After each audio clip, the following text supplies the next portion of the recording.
ಹೊಸದುರ್ಗ ತಾಲೂಕಿನ ವಿವಿ ಸಾಗರದ ಹಿನ್ನೀರಿನ ಪ್ರದೇಶಗಳಿಗೆ ಜಿಲ್ಲಾ ಉಸ್ತುವಾರಿ ಸಚಿವ ಡಿ ಸುಧಾಕರ್ ಅವರು ಶಾಸಕ ಬಿಜಿ ಗೋವಿಂದಪ್ಪರವರೊಂದಿಗೆ ಇಂದು ಭೇಟಿ ನೀಡಿ ಪರಿಶೀಲನೆ ನಡೆಸಿದರು. ವಿವಿ ಸಾಗರ ಜಲಾಶಯದಲ್ಲಿ ನೀರಿನ ಮಟ್ಟ ಏರಿಕೆಯಿಂದ ಹಿನ್ನೀರಿನ ಭಾಗದ ಹಲವಾರು ಗ್ರಾಮಗಳು ಸಂಕಷ್ಟ ಅನುಭವಿಸುತ್ತಿದ್ದು, ಕಾರೇಹಳ್ಳಿ, ಲಿಂಗದಹಳ್ಳಿ, ಅತ್ತಿಮಗ್ಗೆ, ಮಲ್ಲಾಪುರ ಸೇರಿದಂತೆ ಅನೇಕ ಕಡೆಗಳಲ್ಲಿ ಸಚಿವರು ಭೇಟಿ ನೀಡಿ ಸ್ಥಿತಿ ಪರಿಶೀಲಿಸಿದರು.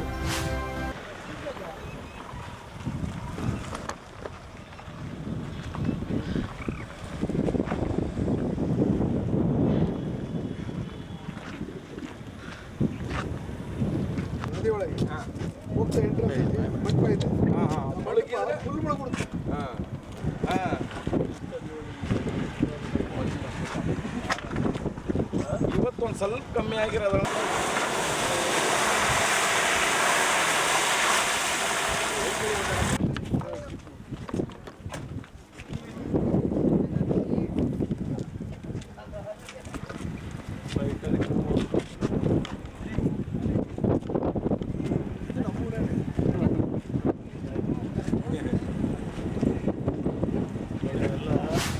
ಈ ವೇಳೆ ರೈತರು, ಶಾಸಕರು ಮತ್ತು ಸಚಿವರೊಂದಿಗೆ ಮಾತನಾಡಿ, ಹಿನ್ನೀರಿನಿಂದ ಜಮೀನುಗಳು ಹಾಗೂ ತೋಟಗಳಿಗೆ ನೀರು ನುಗ್ಗಿದೆ.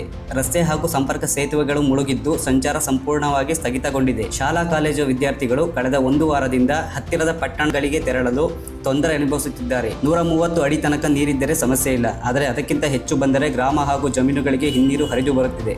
ಕೋಡಿಯನ್ನು 130 ಅಡಿಗೆ ಸ್ಥಿರಗೊಳಿಸಲು ಕ್ರಮ ಕೈಗೊಳ್ಳಬೇಕು ಎಂದು ಸ್ಥಳೀಯರು ಸಚಿವರಿಗೆ ಮನವಿ ಮಾಡಿದರು.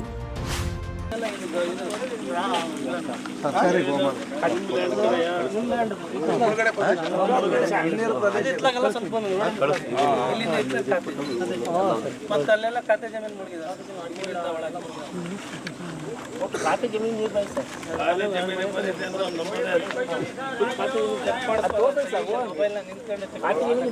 ಕಲ್ಲು ಅಲ್ಲಿಟ್ಟಿದ್ದಾರೆ ರೋಡಿನ ಕಡೆ, ಕಲ್ಲು ಇಟ್ಟಿದ್ದಾರೆ ಕಲ್ಲು ಅಲ್ಲಿಟ್ಟಿದ್ದಾರೆ ರೋಡಿನ ಕಡೆ. ನೀರು ನೋಡಿದ್ರೆ ಈ ಕಡೆಗೆ ಬರ್ತಾರೆ ಅವ್ರು. ಅಷ್ಟೇ ನೀರು ಬರೋದಂತ ಹೇಳೋಗ್ತಾರೆ ಅವರು.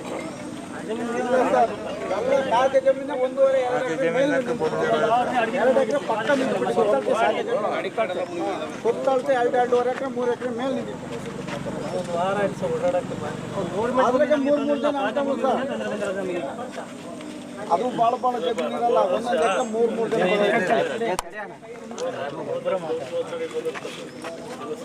ಇಲ್ಲ ಅವಾಗ ಇಲ್ಲಿ ಈ ಸರಿ ಮಳೆ ಬಂತು. ಜೂನ್ನಾಗ ಆಯ್ತಲ್ಲ, ಜನವರಿಗೆ ಆಗಿದ್ದು. ನಾವು ಭದ್ರಾದಿಂದ ನೀರು ತಂದು ಮಳೆಯಿಂದ ಅಲ್ಲ, ಅದು ನೀರು ತಂದು ತುಂಬಿಸಿದ್ದು.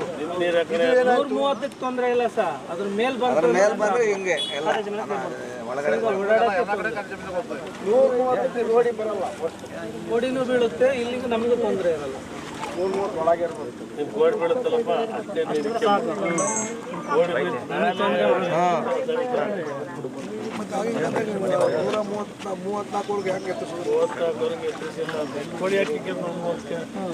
ಸರ್ವೆ ಮಾಡಿ ಕಲ್ಲೆಟ್ಟು ಇದ್ದಾರೆ ಸರ್.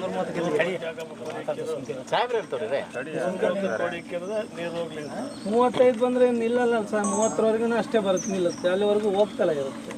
ಈ ಕುರಿತು ಸಚಿವ ಡಿ ಸುಧಾಕರ್ ಪ್ರತಿಕ್ರಿಯೆ ನೀಡಿ, ಶೀಘ್ರದಲ್ಲೇ ಸಭೆ ಕರೆಯಲಾಗುತ್ತದೆ, ಸಮಗ್ರ ಸಮೀಕ್ಷೆ ನಡೆಸಲಾಗುತ್ತದೆ. ಸದ್ಯ 9,000 ಕ್ಯೂಸೆಕ್ ನೀರು ತೂಗು ಹಾಗೂ ಮುಖ್ಯ ಗೇಟ್ ಮೂಲಕ ಹೊರಹಾಕಲಾಗುತ್ತಿದೆ. ಹಿನ್ನೀರು ಭಾಗಗಳಿಗೆ ಜಲಸಂಪನ್ಮೂಲ ಇಲಾಖೆಯ ಅಧಿಕಾರಿಗಳು ಭೇಟಿ ನೀಡಿ ವರದಿ ಸಲ್ಲಿಸಿದ್ದಾರೆ. ಮುಳುಗಡೆಯಾಗಿರುವ ರಸ್ತೆ ಹಾಗೂ ಸೇತುವೆಗಳ ಪುನರ್ ನಿರ್ಮಾಣಕ್ಕೆ ರೂ. 124 ಕೋಟಿ ಅಂದಾಜು ಪಟ್ಟಿ ಶಾಸಕ ಗೋವಿಂದಪ್ಪ ಸಲ್ಲಿಸಿದ್ದಾರೆ. ಪರಿಹಾರಕ್ಕಾಗಿ 225 ಅರ್ಜಿಗಳನ್ನು ಸ್ವೀಕರಿಸಲಾಗಿದೆ ಎಂದು ಹೇಳಿದರು. ಈಗ ಅದಕ್ಕೆ ಎತ್ಬಿಟ್ಟಿದೀವಲ್ಲ ನಾವು, ಈಗ ಗೇಟ್ ಎತ್ಬಿಟ್ಟಿದೀವಿ. ಈಗೆಲ್ಲ ಪ್ರಾಬ್ಲಮ್ ಆಗಕ್ಕೆ ಇದು ಮಾಡಿದ್ದಾರೆ. ಎಷ್ಟು ವಾರ ಆಯ್ತು ಸರ್, ಸ್ಕೂಲ್ ಕಾನ್ವೆಂಟ್ ಇವತ್ತು ನಿನ್ನೆಯಿಂದ ಇವತ್ತು ಬೆಳಗ್ಗೆ 1200 ಕ್ಯೂಸೆಕ್ಸ್ ಬಂದಿದೆ. ಔಟ್ಫ್ಲೋ 9,000 ಬಿಟ್ಟಿದ್ದೀವಿ. 9,000 ಎಲ್ಲಿ ಕೇಳಮರೆ 9,000 ಬಿಟ್ಟಿದ್ದೀವಿ ಅಂದರೆ ಟ್ಯೂಬಲ್ಲೂ ಹೋಗ್ತಾ ಇದೆ, ಮೇಯ್ನು ಎತ್ಬಿಟ್ಟಿದ್ದೀವಿ. ಗೋವಿಂದಪುರವಾಗಿ ಎತ್ತು ಬಂದಿಲ್ಲ. ಅದು ಶಾಶ್ವತ ಪರಿಹಾರ ಅಂದ್ರೆ ಅದೇನೋ ಗೇಟ್ ಅಳವಡಿಸ್ತಾರೆ. ಅದು ಗೋವಿಂದಪ್ಪನೇ ಬಲವಂತ ಮಾಡಿ ಹಿಡಿಸ್ತಾ ಇದ್ದಾರೆ. ಈಗ ಅದು ಟೆಕ್ನಿಕಲ್ ಸ್ಯಾಂಕ್ಷನ್ಗೆ ಡೆಲ್ಲಿಗೆ ಹೋಗಿದೆ. 110 ಕೋಟಿ ರೂಪಾಯಿ ಗೇಟು. ಅದಾದ್ರೆ ಏನಾದ್ರು ಅನುಕೂಲ ಆಗ್ಬೋದು ಈ ಕಡೆ ನಮಗೆ. ಅವರೇ ಬಲವಂತಕ್ಕೆ ಹಿಡಿಸ್ತಿರೋದು. ಈಗ ಅವರೇ ಹಿಡಿಸಿರೋದು. ಅದನ್ನ ಇಡಿಸ್ತೀನಿ ರೆಡಿ ಮಾಡಿದ್ದೀನಿ. ನಾನು ಇಡ್ಸಕ್ಕೆ ಹೇಳಿದ್ದೀನಿ, ಇವ್ರ ಸಪೋರ್ಟ್ ರೆಡಿ ಇದ್ದಾರೆ. ಈ ವೇಳೆ ಶಾಸಕ ಬಿಜಿ ಗೋವಿಂದಪ್ಪ ಅವರು ಮಾತನಾಡಿ, ಹಿನ್ನೀರಿನ ಜನರ ಸಂಕಷ್ಟ ಸಚಿವರಿಗೆ ತಿಳಿಸಲಾಗಿದೆ. ರೈತರ ನಷ್ಟಕ್ಕೆ ಪರಿಹಾರ ನೀಡಬೇಕು ಹಾಗೂ ಮೂಲಸೌಕರ್ಯಗಳನ್ನು ಪುನರ್ ಸ್ಥಾಪಿಸಬೇಕು. ನವೆಂಬರ್ 6ರಂದು ನಡೆಯಲಿರುವ ಮುಖ್ಯಮಂತ್ರಿ ಸಭೆಯಲ್ಲಿ ಈ ವಿಷಯ ಚರ್ಚೆಗೊಳ್ಳಲಿದೆ ಎಂದು ತಿಳಿಸಿದರು.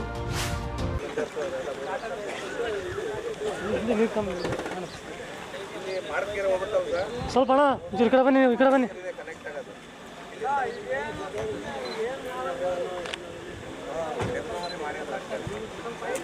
ಸ್ವಲ್ಪ ಸೈಡ್ ಅಣ್ಣ, ಸ್ವಲ್ಪ ಸೈಡ್ ಬೇಡ, ಹಂಗೆ ಫೋಟೋ ಈ ಕಡೆ ಬನ್ನಿ ಸರ್, ಈ ಕಡೆ ಬನ್ನಿ ಸರ್. ಜಗಳ ಆಡಿದ ಮೇಲೆ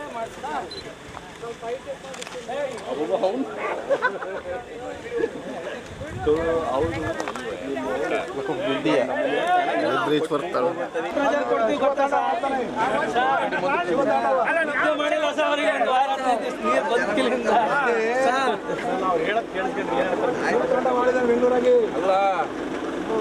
ಇಲ್ಲಿ ಜನ ಬಿಡೋಲ್ಲ ಗ್ರಾಮ ಪಂಚಾಯತ್ 50% ಅಮೌಂಟ್ ಕನ್ಫ್ಯೂಸ್ ಆಗ್ತದೆ.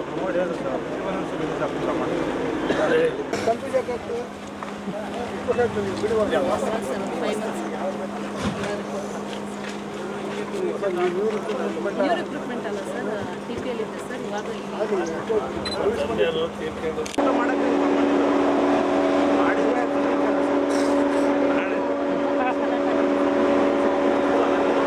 ಇವಾಗ ಆಕ್ಷನ್ ಪ್ಲಾನ್ ಮಾಡಿದ್ಯಾ?